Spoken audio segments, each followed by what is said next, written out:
आज हम लोग क्लास 10 हिस्ट्री एंड सिविक्स का कंटेम्प्रेरी वर्ल्ड वाला चैप्टर करेंगे। चैप्टर नंबर 14, चैप्टर का नाम है यूनाइटेड नेशन ऑर्गेनाइजेशंस। हम लोग के स्कोप ऑफ सिलेबस में है objectives and functions of the principal organs. ठीक है ना, ऑब्जेक्टिव्स ऑफ यूनाइटेड नेशन पढ़ना है, functions of General Assembly, Security Council और इंटरनेशनल कोर्ट ऑफ जस्टिस, बस इतना ही पढ़ना है। बट हम थोड़ा थोड़ा तुम लोगों को सब बता देंगे। तो देखो, यूनाइटेड नेशन कब एग्जिस्टेंस में आया था? यूनाइटेड नेशन ऑफिशियली एग्जिस्टेंस में आया था 24 अक्टूबर 1945 के दिन। 24 अक्टूबर 1945 में United Nation organisation officially form हुआ था। क्लियर हुआ पॉइंट? समझ में आया? इसीलिए 24 अक्टूबर को through out the world United nation day मनाया जाता है। ओरिजिनली जब यूनाइटेड नेशन फॉर्म हुआ था तो उसके पास सिर्फ 51 मेंबर्स था, 51 कंट्रीज उसका मेंबर था। बट आज के डेट में ये बहुत ज़्यादा हो गया है। तो चलो अब आते हैं हम लोग, यूनाइटेड नेशन का हेड क्वार्टर कहाँ पे है? यूनाइटेड नेशन का हेड क्वार्टर है न्यूयॉर्क सिटी में, यूएसए में, और उसका यूरोपियन ऑफिस का है वो है जिनीवा में। तो यूनाइटेड नेशन का हेड क्वार्टर है न्यूयॉर्क सिटी जो कि यूएस में है। यूनाइटेड नेशन का ऑफिशियल लैंग्वेज क्या क्या है? Arabic, Chinese, English, French, Russian and Spanish, ये 5 लैंग्वेज है। यूनाइटेड नेशन का फाइनेंस, पैसा कहाँ से आता है? जितना भी मेंबर्स है वो लोग सब कंट्रीब्यूट करता है, जितना भी मेंबर्स है वो लोग सब कंट्रीब्यूट करता है यूनाइटेड नेशन के फाइनेंस में। ठीक है, तो ये सब हम बस रफली बता दिए। यूनाइटेड नेशन कब फॉर्म हुआ था? 24 अक्टूबर 1945। जब सेकेंड वर्ल्ड वॉर ख़त्म हो गया ना, तो अब उन लोग को लगा यार कोई एक ऐसा ऑर्गेनाइजेशन चाहिए जहाँ पे और मार धाड़ वर्ल्ड में ना हो सके। तो इसके लिए वो लोग कौन सा ऑर्गेनाइजेशन फॉर्म किया? United nation. हेड क्वार्टर कहाँ पे है? New York. European head quarter Geneva. Clear point? चलो, कितना ऑफिशियल लैंग्वेज है? 5। कौन कौन? स्पेनिश, अरेबिक, चाइनीज, इंग्लिश, है ना? तो total 6, sorry not 5, 6। Arabic, Chinese, Russian, English, French, Spanish. जो भी लैंग्वेज में तुम स्पीच दोगे ऑटोमेटिकली वो 5 लैंग्वेज में संगे संग ट्रांसलेट कर दिया जाएगा। ठीक है ना? अच्छा, तो पर्पस क्या था, क्या ऑब्जेक्टिव था, क्यों यूनाइटेड नेशन फॉर्म किया गया? पहला था to save the succeeding generation from this scourge of war. War आने वाला जनरेशन को वॉर ना देखना पड़े, क्योंकि ऑलरेडी 2 वर्ल्ड वॉर से दुनिया तबाह हो चुका था। तो वो वॉर को रोकने के लिए फॉर्म हुआ।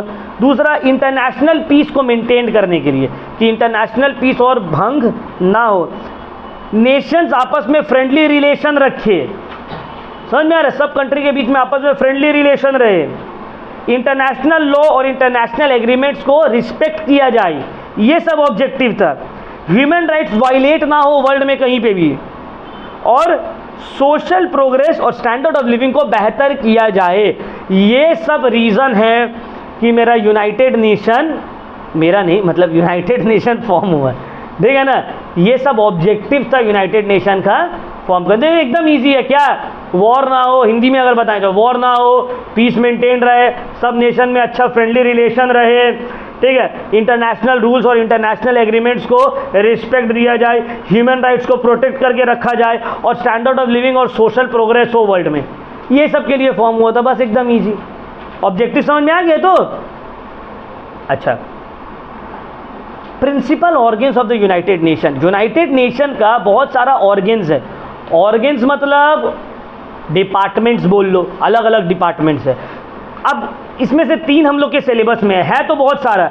हम लोग के सिलेबस में 3 है, general Assembly, Security council, international Court of justice. क्या क्या है?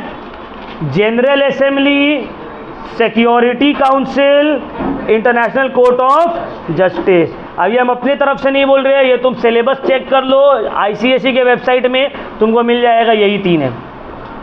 ठीक है, अब तुम लोग स्कूल का मैम लोग डाल देती है अलग अलग से क्वेश्चन विदाउट सिलेबस पढ़े, हमको समझ में नहीं आते। आईसीएसई का जो सिलेबस है पेपर वहीं से बनेगा,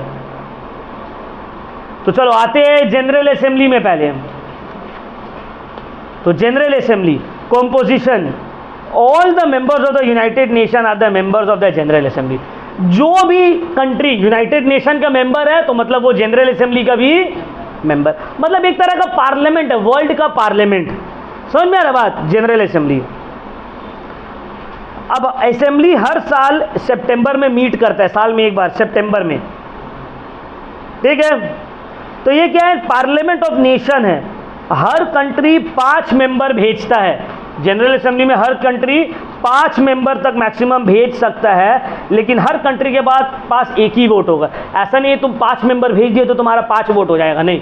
सब कंट्री के पास कितना वोट है? 1 वोट। एक कंट्री मैक्सिमम कितना मेंबर भेज सकता है? 5। Clear point? समझ में आए? तो डिसीजन कैसे लिया जाता है जनरल असेंबली में? पहला, decision are taken by a majority of 2/3 members. अब देखो डिसीजन लिया जाता है 2/3 मेंबर्स में। अगर कोई चीज़ में अग्री होता है, जैसे कि फॉर एग्जांपल अभी रशिया और यूक्रेन में वॉर चल रहा है, अब पूरा यूनाइटेड नेशन डिसाइड करता है हम लोग सबको यूक्रेन के साथ होकर लड़ना है, तो जनरल असेंबली में पास हुआ, मोशन पास हुआ। अब अगर 2/3 मेंबर सपोर्ट कर दिया तब ये अग्री हो जाएगा सब, तब ये पास होगा लॉ या एक्ट या रेजोल्यूशन। अगर 2/3 मेंबर एग्री नहीं हुआ तो पास नहीं होगा। 2/3 मेंबर का मतलब होता है लगभग 67%। अब इसमें से देखो 5 जो है परमानेंट मेंबर्स है, 5 जो है वो परमानेंट मेंबर्स है, तो इसको हम लोग बाद में पढ़ेंगे परमानेंट मेंबर का कौन कौन है। अब देखो इलेक्शन, अभी कौन कौन सा मैटर में इलेक्शन हो, जैसे कि नॉन परमानेंट मेंबर्स का इलेक्शन, मतलब कौन नॉन परमानेंट, सिक्योरिटी काउंसिल का कौन नॉन परमानेंट मेंबर रहेगा। समझ में आ रहा बात? 5 तो परमानेंट मेंबर है, बाकी सब नॉन परमानेंट मेंबर है, तो कौन नॉन परमानेंट मेंबर्स बनेगा, तो इसका डिसाइड जनरल असेंबली से होता है। समझ में आया बात? तो बहुत सारा ऐसा चीज़ रहता है। पावर्स एंड फंक्शन, एक है डेलिबरेट फंक्शंस। डेलिबरेट फंक्शन का मतलब कोई भी क्वेश्चन पीस एंड सिक्योरिटी से रिलेटेड वर्ल्ड का यहाँ पे डिस्कस होगा। जैसे कि मान लो पाकिस्तान अटैक कर दिया कश्मीर में, तो पीस एंड सिक्योरिटी वाला मामला डिस्कस होगा वहाँ, ठीक है। उसी तरह सुपरवाइजरी फंक्शन, सुपरवाइजरी फंक्शन मतलब बाकी सब अदर ऑर्गन्स जो है, अदर डिपार्टमेंट जो है, उन लोगों का काम को सुपरवाइज करता है जनरल असेंबली, चेक करता है। फाइनेंशियल फंक्शंस, जनरल असेंबली जो है यूनाइटेड नेशन का बजट को अप्रूव करता है। समझ में आ रहा है कितना बजट रहेगा। Electoral function, non permanent members को इलेक्ट करने का भी काम किसका है? जनरल असेंबली का है। उसी तरह सेक्रेटरी जनरल को भी अपॉइंट करने का काम जनरल असेंबली का है, ठीक है ना। यूएन चार्टर, जैसे हम लोग का कॉन्स्टिट्यूशन है, उसी तरह यूनाइटेड नेशन का चार्टर है जिसमें सब रूल्स एंड रेगुलेशन लिखा हुआ है। अगर उस चार्टर को चेंज करना है तो वो भी कौन करेगा? जनरल असेंबली में इलेक्शन के थ्रू होगा। क्लियर हुआ पॉइंट? चलो अब देखो कोई भी फैसला अगर लिया जाए, अब नेक्स्ट आते हैं हम लोग सिक्योरिटी काउंसिल। सिक्योरिटी काउंसिल क्या है? Security council is the enforcement wing of the United nation. Security council जो है ना, ये लागू करता है रूल्स को। समझ में आ रहा है? इन्फोर्समेंट विंग है, लागू करने का काम किसका है? सिक्योरिटी काउंसिल का है। खिड़की पूरा बंद करो तो पूरा मोहल्ला का खाना बना रही है आंटी आज, यहाँ दगाबाज आ रहा है। अब सिक्योरिटी काउंसिल में टोटल 15 मेंबर्स रहते हैं। सिक्योरिटी काउंसिल में टोटल 15 मेंबर रहता है, जिसमें से 5 परमानेंट रहते हैं और 10 जो है नॉन परमानेंट मेंबर रहते हैं। नॉन परमानेंट मेंबर को इलेक्ट किया जाता है 2 साल के लिए, और कौन इलेक्ट करता है? जनरल असेंबली इलेक्ट करता है। कौन इलेक्ट करता है? General assembly. 2/3 मेंबर्स अगर एग्री कर गया जनरल असेंबली में तो नॉन परमानेंट मेंबर हो जाएगा। तो 10 नॉन परमानेंट मेंबर और 5 परमानेंट मेंबर। परमानेंट मेंबर कौन कौन है? 5, इसका नाम याद रखना बहुत ज़रूरी है। चाइना, फ्रांस, रशिया, ब्रिटेन और US America. China, Russia, USA, France और ब्रिटेन, ये 5 परमानेंट मेंबर है यूनाइटेड नेशन का। क्लियर? और 10 नॉन परमानेंट मेंबर रहता है, 2 साल के लिए इलेक्ट होता है, जनरल असेंबली इलेक्ट करता है, 2 साल के बाद संगे संग वो री इलेक्ट नहीं हो सकता है। Clear point. तो अब कैसे डिसीजन लिया जाता है? सिक्योरिटी काउंसिल में डिसीजन लिया जाता है वही मेजॉरिटी ऑफ वोटिंग से, लेकिन अगर कोई भी परमानेंट मेंबर 5 में से एक अग्री नहीं करेगा तो वो रेजोल्यूशन पास नहीं होगा। इसको बोलते हैं वीटो पावर। इसको क्या बोलते हैं? Veto power. समझ में आया मतलब या नहीं समझ में आया? नहीं समझ में आया? जैसे कि मान लो 1 2 3 4 5 6 7 8 9 10 हम लोग 15 आदमी है टोटल। अब 15 में से हम लोग 5 जो है इंपॉर्टेंट है, कुछ भी डिसीजन लेना है, कल ट्यूशन होगा या नहीं होगा, आप बोलेंगे चलो वोट कराओ, वोट किया, 8 बोला हाँ होगा, 7 बोला नहीं होगा, तो मेजॉरिटी तो बोला होगा, तो होना चाहिए। बट 7 में जो ना बोलने वाला है उसमें से एक परमानेंट मेंबर है। अब एक भी परमानेंट मेंबर अगर अग्री नहीं कर रहा है तो वो काम, मान लो 14 का 14 एग्री कर गया, बट एक परमानेंट मेंबर बोल रहा हम इसमें राजी नहीं है, तो वो काम नहीं हो सकता। समझ में आया बात? परमानेंट मेंबर 5 और नॉन परमानेंट मेंबर है टोटल 10। कोई भी डिसीजन लिया जाएगा मेजॉरिटी में, लेकिन अगर कोई भी एक भी परमानेंट मेंबर उस डिसीजन के अगेंस्ट है तो वो चीज़ नहीं होगा। और क्लियर हुआ पॉइंट? इसी को बोला जाता है वीटो, नेगेटिव वोट। समझ में आया बात? इससे ना बहुत परेशानी होता है इंडिया को। इंडिया पाकिस्तान के अगेंस्ट, पाकिस्तान के टेररिस्ट के अगेंस्ट कुछ भी करने मांगता है, चाइना वीटो कर देता है, नहीं हम इसमें एग्री नहीं है। अब चाइना परमानेंट मेंबर है, वो वीटो कर देता है तो उसका बात मानना पड़ता है। नहीं हट सकता है। समझ में आया? तो पावर एंड फंक्शन, इन्वेस्टिगेटरी रोल। तो क्या पावर है सिक्योरिटी काउंसिल का? पहले इन्वेस्टिगेटरी रोल, इन्वेस्टिगेशन करना कोई चीज़ का, इंटरनेशनल प्रॉब्लम्स का। दूसरा है पैसिफाई करना, सेटलमेंट करवाना, 2 कंट्री के बीच में लड़ाई हो गया, सेटलमेंट करवाएगा ये। हर वो मेजर्स लेगा जिसमें आर्म्ड फोर्स का यूज़ ना हो, मारपीट का यूज़ ना हो, आर्मी का यूज़ ना हो। लेकिन अगर ज़रूरत पड़ा तो सिक्योरिटी काउंसिल मिलिट्री एक्शन भी लेगा कंट्री के अगेंस्ट। न्यू मेंबर को एडमिट करना है जनरल असेंबली में तो भी इसमें भी सिक्योरिटी काउंसिल का रिकमेंडेशन लगता है। Electoral function, international Court of justice का जजेस को अपॉइंट करने में सिक्योरिटी काउंसिल रोल इलेक्ट करने में हेल्प करता है। यूएन सेक्रेटरी जनरल को अपॉइंट करने में हेल्प करता है। समझ में आ रहा बात? और इंटरनेशनल कोर्ट ऑफ जस्टिस से एडवाइस भी मांग सकता है सिक्योरिटी काउंसिल। तो ये सब उसका फंक्शंस है। अब आते हैं last part, international Court of justice. देखो अब मेरे और तुम्हारे बीच में अगर लड़ाई हुआ तो हम लोग जाएंगे कोर्ट, इंडिया में तो इंडिया का कोर्ट में जाएंगे, यूएस में तो यूएस का कोर्ट में जाएंगे। बट अगर मान लो इंडिया और चाइना के बीच में कोई बात को लेकर लड़ाई हो गया तो क्या इंडिया के कोर्ट में जाएगा या चाइना के कोर्ट में जाएगा? इंडिया का कोर्ट वाले लोग इंडिया को फेवर करेगा, चाइना का कोर्ट जो है चाइना को फेवर करेगा। तो एक इंटरनेशनल कोर्ट बनाया गया इंटरनेशनल डिस्प्यूट के लिए। ये नहीं कि हम लोग दोनों में मारापीटी हुआ तो इंटरनेशनल कोर्ट चलेगी, नहीं। वो जब 2 कंट्री 2 नेशन के बीच में प्रॉब्लम होता है तब लोग कहाँ जाते हैं? दोनों country international Court of justice में।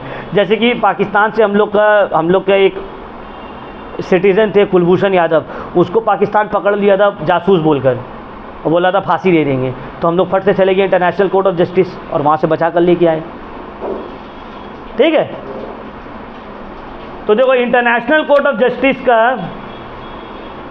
A state which is not a member of United nation may become a party. अब इसका कॉम्पोजिशन क्या है? टोटल 15 जजेस रहेगा। इंटरनेशनल कोर्ट ऑफ जस्टिस में टोटल कितना रहेगा? 15 जजेस रहेगा। उसको कौन चूज करेगा? सिक्योरिटी काउंसिल और जनरल असेंबली। समझ में आ रहा है? अब 15% जो उसको जज चूज किया गया है तो वो लोग जो है डिलीवर करता है जस्टिस। कोई भी एक कंट्री से 2 जज, मैक्सिमम एक कंट्री से कितना जज रहेगा? कोई भी एक कंट्री से 2 जज नहीं हो सकता है। और अगर मान लो ऐसा हो गया कि दो जज को चूज कर लिया गया एक ही कंट्री का, तो दोनों में से जो एल्डर रहेगा, जिसका एज ज़्यादा रहेगा, उसको प्रेफरेंस मिल जाएगा। क्लियर? कोर्ट का जो है एक प्रेसिडेंट और वाइस प्रेसिडेंट इलेक्ट होता है 3 साल के लिए। समझ में आए बात? उसी तरह कोर्ट अपने एक रजिस्ट्रार को इलेक्ट करता है। सर आप ये नहीं बताए जजेस कितना साल तक रहते हैं? जजेस का है 9 ईयर टेन्योर। कितना साल तक? 9 साल तक। ठीक है। कोर्ट का हेडक्वार्टर कहाँ है? इंटरनेशनल कोर्ट ऑफ जस्टिस का परमानेंट हेडक्वार्टर है हेग, जो कि नीदरलैंड में है, हेग नीदरलैंड्स। ठीक है। अब इसका क्या पावर है? एक है कंपल्सरी ज्यूरिसडिक्शन, इंटरनेशनल ट्रीटीज को ये लगता है जैसे कि फॉर एग्जांपल मान लो इंडिया और चाइना में कुछ एग्रीमेंट हुआ, अब चाइना उस एग्रीमेंट के अगेंस्ट कर रहा है, तो हम लोग चले जाएंगे इंटरनेशनल कोर्ट ऑफ जस्टिस के पास। देखिए भाई जानबूझ के ऐसा ऐसा कर रहा है, समझ में आया बात? क्लियर हो रहा है मेरा पॉइंट? इंडिया और चाइना में डिसाइड हुआ कोई मैटर को लेकर, अब चाइना उसके अगेंस्ट कर रहा है, तो हम लोग इंटरनेशनल कोर्ट ऑफ जस्टिस के पास चला जाएंगे। दूसरा, इंटरनेशनल लॉ से रिलेटेड कुछ डिस्प्यूट है, तो ये भी कहाँ सॉल्व होगा? इंटरनेशनल कोर्ट ऑफ जस्टिस में। ये है कंपलसरी ज्यूरिसडिक्शन, मतलब इसमें फैसला सुनाना ही पड़ेगा। और दूसरा है वॉलेंटरी ज्यूरिसडिक्शन, मतलब जिसमें कोर्ट में जा भी सकते हो तुम, नहीं भी जा सकते हो। और तीसरा है एडवाइजरी ज्यूरिसडिक्शन, मतलब यहाँ पे एडवाइजरी ज्यूरिसडिक्शन का मतलब क्या है? कोर्ट अपना फैसला सुना भी सकते हो और नहीं भी सुना सकते, तो इसको हम लोग बोलते हैं advisory jurisdiction. Codification of international law, international law को कोडिफाई कौन करेगा? इंटरनेशनल कोर्ट ऑफ जस्टिस, ठीक है ना। इंटरनेशनल पीस किस तरह से इंटरनेशनल पीस मेंटेन रहेगा, इसको भी कौन लागू करेगा? International Court of justice. और जस्टिस जो भी फैसला सुनाया गया है वो फैसला लागू हो, कंट्री उसको माने, इसका भी जिम्मेदारी किसके ऊपर है? International Court of justice. क्योंकि अगर मान लो इंडिया चाइना के बीच में फैसला कर दिया चाइना के अगेंस्ट, अब चाइना उस फैसला को मान ही रही है, तो इंटरनेशनल कोर्ट ऑफ जस्टिस का तो कोई फायदा नहीं हुआ ना। समझ में आ रहा है मेरा बात? तो मनवाने का, जैसे कि अभी हम लोग का मान लो कोर्ट कोई फैसला किया, हम लोग दोनों भाई, हम लोग दोनों में झमेला हुआ, जगह का लेके कोर्ट बोल दिया कि वो जगह तुम्हारा है, अब वो इस बात को नहीं मान रहा, तो मनवाने की जिम्मेदारी मेरा है, कोर्ट का है। कोर्ट फैसला सुनाया है, अब मनवाने की जिम्मेदारी भी कोर्ट का है। उसी तरह इंटरनेशनल लॉ से रिलेटेड जो भी फैसला होगा, इसको मनवाने की जिम्मेदारी भी किसका है? इंटरनेशनल कोर्ट ऑफ जस्टिस का, ठीक है ना। बस यहीं तक पढ़ना है, और इससे आगे हम लोग को नहीं पढ़ना, हम लोग के सिलेबस में नहीं है। कोई डाउट है तो पूछ लो, आज यहीं तक करेंगे हम लोग।